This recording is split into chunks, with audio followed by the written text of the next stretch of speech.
ya dhambi. Nasema na wewe kijana, nasema na wewe binti, unasema ya kwamba kijana hawezi kuishi bila kuwa na ndevu. Unasema kwamba kijana hawezi kuishi bila kuwa na ndevu.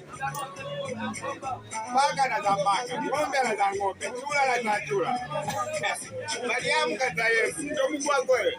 Wewe unayo watu biashara hiyo bila ya watu. Ni kwa sababu ya dhambi, maana Mungu akuumba magonjwa. Haya magonjwa anayoona ni matokeo ya dhambi, lakini Mungu kwa kuwa yeye ni wa upendo, kwa kuwa yeye ni wa huruma, akamtuma mwanawe pekee ili aje ulimwenguni kumrejeshea mwanadamu ule uzima wa milele ambao alimkusudia mwanzo. Biblia inasema kwamba kwa maana jinsi Mungu alipenda ulimwengu hata akamtoa mwanawe pekee ili kila mwamini asipotee bali awe na uzima wa milele.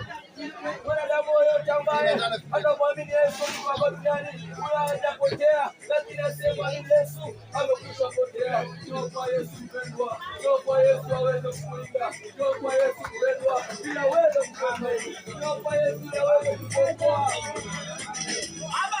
Ni nyakati za mwisho. Rudie Mungu ili aweze kukushindia, maana uko ushindi wa dhambi kwa mwanadamu. Mwanadamu kuishi maisha matakatifu inawezekana, maana ndilo kusudi la Yesu.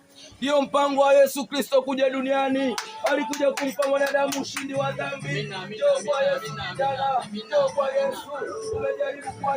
Umejaribu kuacha uzinzi, umeshindwa. Ni kweli umeshindwa, lakini nakutangaza ya kwamba Baba pekee uko kwa Yesu Kristo.